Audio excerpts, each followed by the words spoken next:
Good evening, Planning Commissioners. I'm Kathleen Mallory, the Planning and Sustainability Manager, and I'm joined by Scott Kolwitz, Amelia Ramirez, Vito Adamatis, Heather Davis, our Consulting Planner with BringCon, and Jenny Gustelum with PlaceWorks, our Housing Consultant.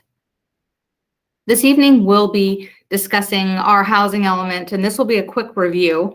The housing element is a required element of the general plan, and we're in our 6th cycle of our housing element. The housing element is required to be certified by the California Department of Housing and Community Development for compliance with state law. We will refer to that body, that state body, as HCD through this presentation. The housing element is required to be updated every 8 years, and we are in the 6th cycle, which is the years 2021 through 2029, and our housing element is required to be adopted along with all implementing ordinances by October 15th of this year. The housing element discusses sites and programs, and it really plans for the future need and existing need of our population for housing in the city. At the April 1st Planning Commission meeting, the Commission recommended that the City Council submit the draft housing element to HCD, and they recommended that the City consider 4 additional programs. The first is the Rent Stabilization Ordinance. The second, a Just Cause Ordinance. Third, participation in the County of Ventura Regional Farm Worker Housing Study. And finally, participation in the Ventura County Housing Trust Fund program. The Just Cause and Rent Stabilization Ordinances were not included in the housing element because the Housing Department is in the process of preparing a work plan that includes these 2 items. And Amelia Ramirez is here this evening and can speak to those 2 programs. On April 13th, the Community Services, Public Safety, Housing, and Development Committee, which we'll just refer to as committee in this presentation, held a public meeting to review and comment on the draft housing element. The committee recommended that the City Council submit the draft housing element to HCD, and they also recommended that the City Council consider 4 additional housing programs. Those are participation in the County of Ventura Regional Farm Worker Housing Study, participation in the Ventura County Housing Trust Fund program, creation of an annual housing element workshop, and finally, development of an institutional housing program. On April 29th, the City Council concurred with the committee actions. In terms of background work that's occurred since the Planning Commission's April 1st review, on May 14th, the city submitted the draft housing element to the state of California, HCD as we call it. On July 13th, the city received a letter from HCD called a findings letter. There were a number of changes that HCD requested. Some were substantial and some were small. The summary of changes is presented to the committee in a July 27th staff report, and that's attached to the Planning Commission's report as attachment 2. On July 27th, we went over these HCD recommended changes, and the committee provided direction to add language to Program 2, which is the citywide homeowner repair program. The committee also requested that or agreed with staff's recommendation regarding Program 19, which is known as the Affirmatively Furthering Fair Housing. We call it AFFH. And we added program language to that Program 19. The committee also supported staff's recommendation to create a new program known as Program 44, which is to create an accessory dwelling unit affordability accelerator incentive program. The committee also expressed support for staff to implement Program 5, a parcel assemblage lot consolidation fee waiver program, which you'll hear more about all these programs when Jenny gives her portion of the presentation. Program language was also refined regarding Program 41, which is the Farm Worker Housing Study, and Program 42, the Housing Trust Fund, Ventura County. program. The committee also provided direction to add additional parcels where owner interest had been expressed and to remove parcels where there was objection from property owners. Finally, the committee directed changes to be reflected in the final housing element that you have before you this evening. On August 12th, the final housing element was released for public review.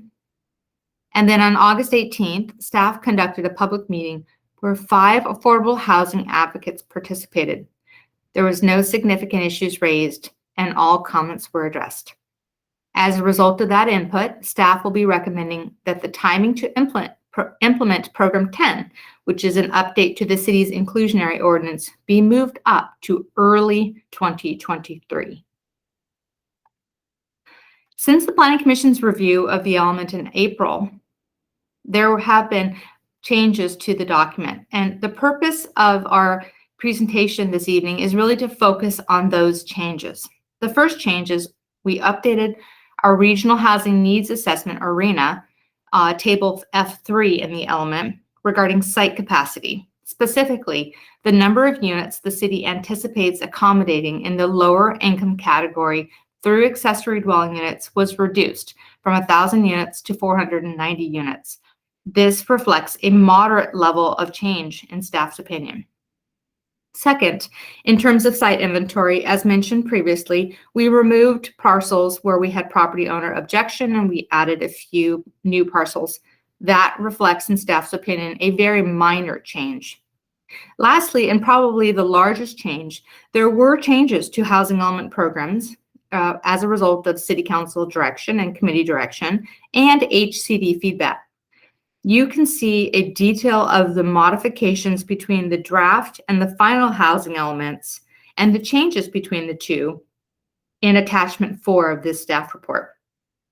At this point, I'll turn the presentation over to Jenny Gustelum with Placeworks, who will go into more depth regarding our final housing element before you this evening. Thank you, Kathleen. As Kathleen mentioned, Table F3 has been slightly tweaked and modified based on, again, comments from HCD as well as property owner interest. So Table F3 shows the site capacity availability for the city of Oxnard.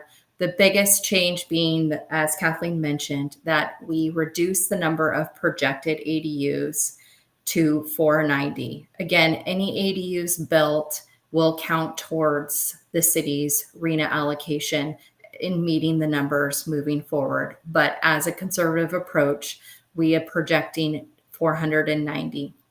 Another change that's been made to this table is that a specific plan column has been added to break out to show what sites are vacant, non-vacant, and what is planned through specific plans for the next 8 years. The number to the right shows that there is a RHNA surplus of 439 units. The hope is that, and then again, subsequently, a plus of 98 units in the moderate and a plus of 117 units. This provides the city with the ultimate flexibility in approving projects moving forward. There is enough land here to meet the RHNA for the next 8-year period, as well as moving forward. Next slide, please. This slide is to highlight that while we are projecting a lower number of ADUs, as I mentioned, any ADUs built will count towards the city's RHNA allocation. There is ample opportunity for ADUs. The laws have changed to allow for more ADUs, and the city is moving forward with some robust programs, including Program 44, which we'll talk about, to help incentivize the development of more ADUs. Kathleen already mentioned this, but I'll touch on it real quickly. The sites inventory through the outreach process, they're the top here, the top 4 bullets are sites that have been removed due to owner interest not wanting to be included in the land inventory. And then through the outreach process, we've been able to identify additional 7 sites that can help to meet the RHNA allocation. Next slide. As mentioned, we did go through an HCD process where we had to make some revisions and then subsequently went through committee review to modify those. So some of these were, as mentioned, text amendments. Program 3 and Program 5 were in response to HCD comments as well as committee comments. The state really wants to see the city's plan for how you're going to meet the RENA. And so there are several general plan, text, map, zoning changes that needed to be made. So HCD really wants us to lay out the step-by-step process that is included for that, as well as we do identify quite a few potential lot mergers. What is the process for that? Adoption of a fee waiver program to help incentivize that is located in Program 5. So those were based on HCD revisions to help strengthen your land inventory to show HCD that there are ample sites to meet the RENA. Program 6 and Program 9 are again, additional incentives for farm worker housing, as well as modifications to your site plan review to, as I mentioned, to show the state that there are processes in plan to help incentivize development for the city. Lastly, we've spoken quite a bit about affirmatively furthering fair housing in the past. This is in response to AB 686 and the new laws that have passed. HCD definitely wants to see a lot of commitment to how the city will incentivize and prioritize fair housing programs, as well as the committee supported that language to help promote programs for fair housing. And then the last summary on the slides here is, as Kathleen mentioned, the farm worker housing study. Very exciting to pursue grant funding to do that, as well as the incorporation in the Ventura County Housing Trust Fund. I think the most exciting program is Program 44, which the state is very excited about as well. It's the ADU Accelerator program. This is how we showed that we would get to that 490 units through the addition of this program to help incentivize the developments by paying fees towards the development if residents are willing to deed restrict, meaning make these accessory dwelling units affordable to lower income households in the city. There is additional money that could be given to them to help build these units. So this is how we tie this to the land inventory and incentivizing programs for ADUs. At this point, I'm going to pass off to Heather Davis to continue the presentation. Thank you. Thank you, Jenny. In the next few slides, I'll discuss the amendments to the general plan land use element and zoning text and map changes that are being processed concurrently with the 6th cycle housing element so that the appropriate zones are in place to accommodate the sites identified in Supplement 1 of the housing element that address the city's lower income RENA allocation.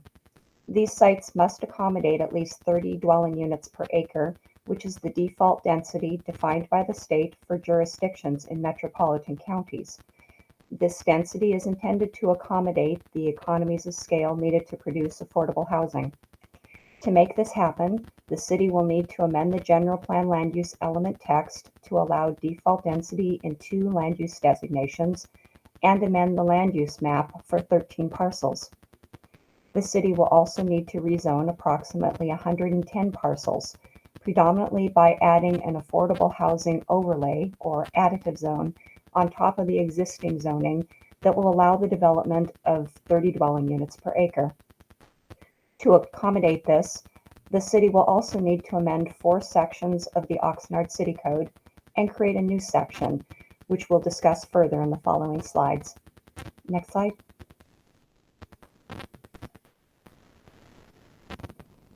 Most of the sites in Supplement 1 of the housing element are presently designated under General Commercial or Business Research Park. Presently, these 2 land use designations either don't allow multifamily residential development, in the case of Business Research Park, or allow only 18 dwelling units per acre. These 2 land use designations would be amended to allow 30 dwelling units per acre on parcels that are identified with the affordable housing additive zone of either AHP or AHD. Next slide. The land use designations on 13 parcels, which make 4 housing element sites, would be amended from limited manufacturing or public, semi-public, to general commercial or business research park to be compatible with multifamily residential land use. This map, which can be viewed on the city's GIS link, shows the zoning changes and general plan land use revisions. The site in the upper right corner are 2 vacant parcels adjacent to St. John's Hospital, which should be designated Business Research Park, consistent with their existing zoning. The 3 sites, or 11 parcels in the lower left corner, are nearer the downtown and the Oxnard Transit Center, and would change land use designation from limited manufacturing to general commercial. These 3 sites would have a similar zone change from ML to C2. Next slide. Similar to the amendment to the general plan land use, Chapter 16 of the Oxnard City Code would also be amended to permit 30 dwelling units per acre in the business research park and commercial zones on parcels that are identified with the AHP and AHD additive zones on the zoning map. Next slide. Next slide, please.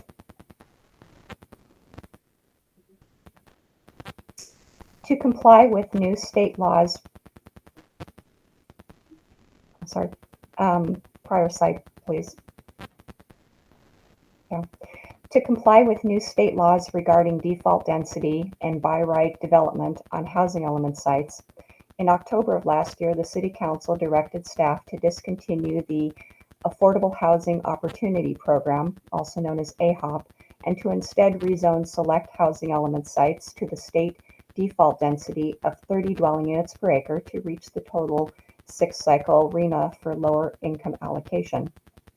Although AHOP was not compatible with the new state laws, HCD guidelines do allow the default density requirement to be accommodated through an affordable housing additive or overlay zone that allows property owners flexibility to build multifamily housing on their property without modifying the standards of the underlying zoning district or restricting the property owner's existing development rights.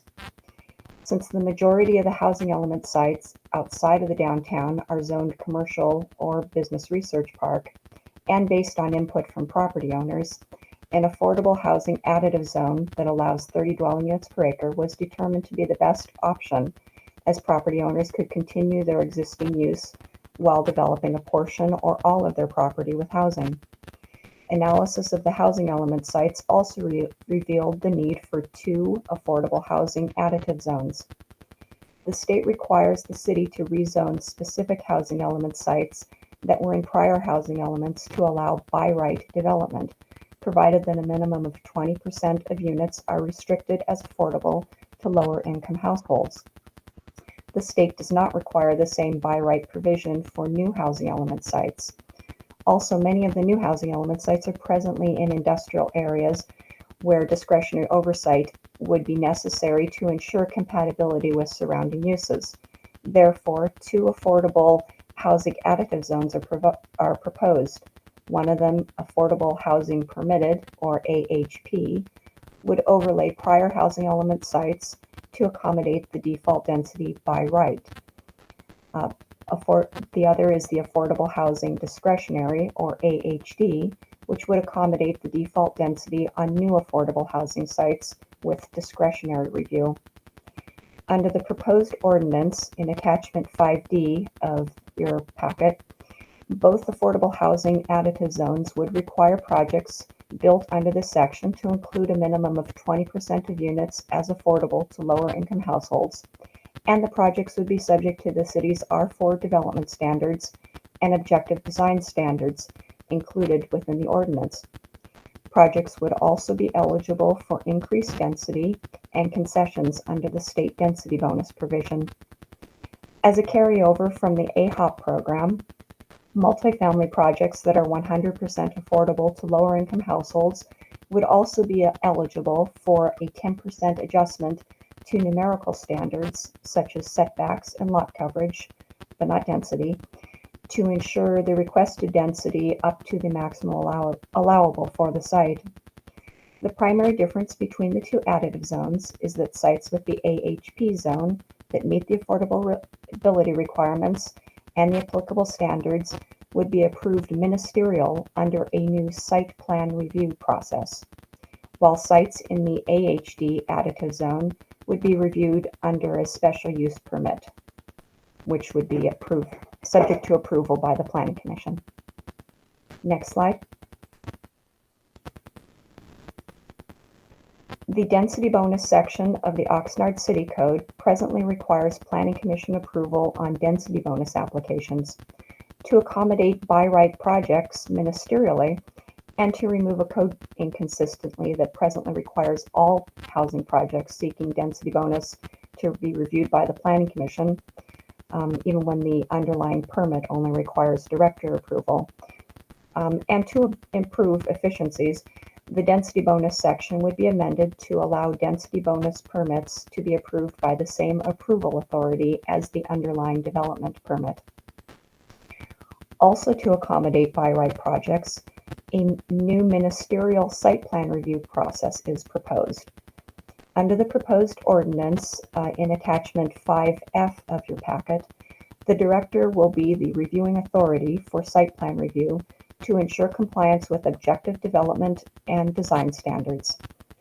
The site plan review will also be reviewed by the Development Advisory Committee, also known as DAC, for consistency with state and local standards. The intent of DAC review is to provide an interdepartmental perspective and coordination prior to project approval, with the goal of streamlining the development and building permit process.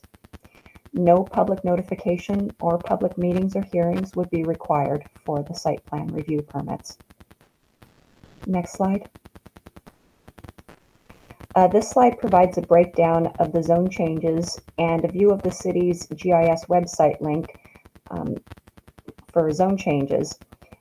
You can actually review the individual sites by selecting them on this website.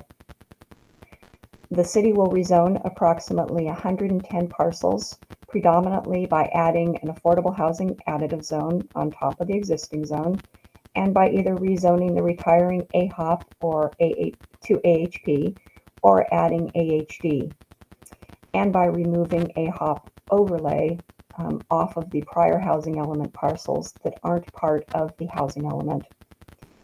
8 parcels that have been developed under AHOP will also be rezoned with the AHP additive zone to retain affordable development options for the parcels under a affordable zoning designation. This would include projects such as Gateway, Garden City, and Ormond Beach Villas. And at this time, I'll hand the presentation back to Kathleen. Thank you, Heather.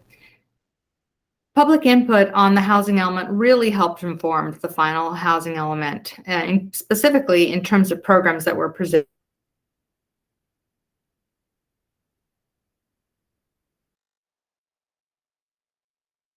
Housing surveys, GIS interactive mapping, community workshops, meetings with housing architects, housing developers, and then also surveys and letters that we sent out. The input we received through community meetings as well as Planning Commission, committee, and council meetings really focused on a few particular areas. First off, input regarding streamlining affordable housing. We heard that. We heard we should be doing that. We heard develop a program that really helps with that process. Specifically, as Heather laid out, the site plan review process for by right projects, creation of the AHP ordinance, the ministerial process, as well as our ongoing commitment in Program 7 to look at the housing permitting process. All those efforts really help streamline housing and housing development projects. We are implementing the zone changes, as Heather just laid out, that will also streamline and help address inconsistencies in codes and help move forward projects ministerially. And then, of course, the by right process speaks for itself. That's a ministerial process, and really all those efforts help to move forward housing in the city. We also heard update the inclusionary housing ordinance. We agree. We want to do that. We want to coordinate with the Ventura County VCOG program, where they're looking at updating the ordinance regionally. We committed to moving that program up as a result of engagement to early 2023. And no action from the Planning Commission is needed on that. We'll make that recommendation to Council. And then the affordable housing concessions, we've talked extensively about that. We are adding in the 10% numerical modification that was in the existing AHOP program. We're carrying that forward with the AHP and AHD ordinance. So all those efforts really, this is community input that we heard that helped informed our programs and our ordinances before you this evening. We also heard look at your parking standards, and that's a check. You know, we put a check there because we have the ADU program that is state law driven for parking. We have the density bonus provisions. There's a number of state laws that speak to parking standards when they're in proximity to certain transit areas. In terms of the BRP standards, you know, we've identified in our housing element an overlay for those parcels that are BRP that will be accommodating housing. That's an action that will be taken when council approves the element. We'll have BRP standards through the overlay adopted with that, along with Program 35 that speaks to really continuing to look at the BRP standards and development requirements. That will be informed by another program that's underway, which is the High Quality Transit Corridor Study, and the need to rezone potentially parcels out of that study. We heard develop efficiency housing. We have done that with our program 6 and 26. We'll be establishing that zoning ordinance update and that process to look at those standards. We talked extensively about feedback we heard from the community. While the community feels that us allowing up to 1,000 ADUs is too aggressive, and HCD somewhat agreed, we don't fully agree. We have to date, as of January of this year, we have 89 ADU applications in the planning process. Nevertheless, to address community input and HCD input, we reduced that number from 1,000 to 490 units. And anything above that unit count just goes into our allocation that we're meeting our lower income unit numbers, and is just, as we would say, gravy on that number. And then we heard develop a pro-housing designation. So the word pro-housing designation is a state-derived designation. We have not formally adopted that designation in our housing element or through ordinances, but we believe a number of programs that we've identified in our housing element will really help with pro-housing. We've laid them out in this presentation and talked extensively about that. So while we don't have that formal designation, we have programs that help for pro-housing, and we will continue to look at that program and decide, if we should be applying for and implementing that designation. This is a map which I hope is informative. The Southern California Association of Governments established the High Quality Transit Corridor, and that goes from US 101 down Oxnard Boulevard to approximately or roughly Wainimi Road.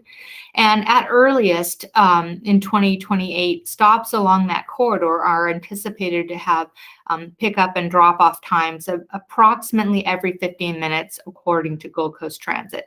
So We have established a number of housing projects along that corridor, and the recommendations that will come out of one of our programs looking at this high quality transit corridor study will help inform some of our housing programs for not only that corridor, but also some of the BRP areas as well.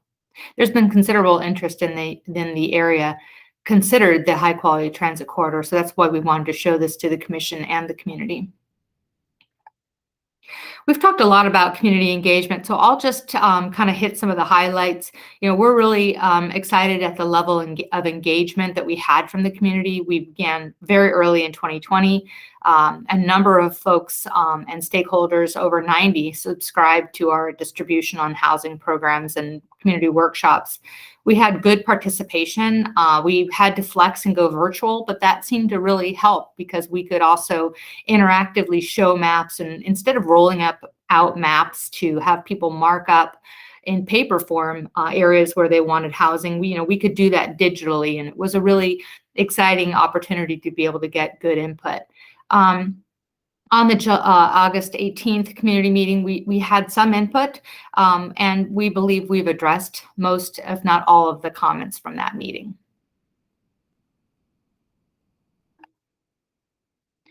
In terms of the environmental document for the housing element, the city prepared an initial study and mitigated negative declaration with fairly standard mitigation measures to address biology and paleontological resources. The 30-day review period for the environmental document will close on September 3rd. The next steps is that the September 16th meeting for the Planning Commission, the Commission will review the environmental document and the draft ordinances that you're seeing this evening, and the final housing element, and they will make a recommendation to the City Council.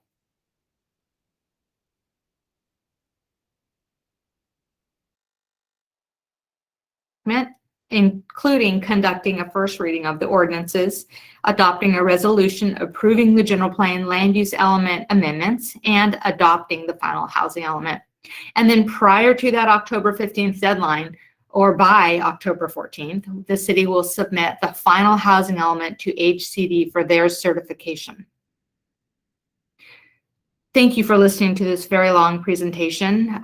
This evening, our recommendation is that the Planning Commission receive a presentation on the draft housing, on the final housing element, open the public hearing and receive public input, review and provide input on this final housing element, review and provide input on staff's recommendation, on staff's recommended text and map changes to the general plan land use element, review and provide input on the draft amendments to Chapter 16 of the Oxnard City Code to facilitate construction of housing units as stipulated in the city's final housing element, and review and provide input on the recommended zoning map amendments to facilitate construction of housing units as stipulated in the final housing element. With that, this concludes staff's presentation, and our consultant's presentation, and we're more than happy to answer any questions that you may have.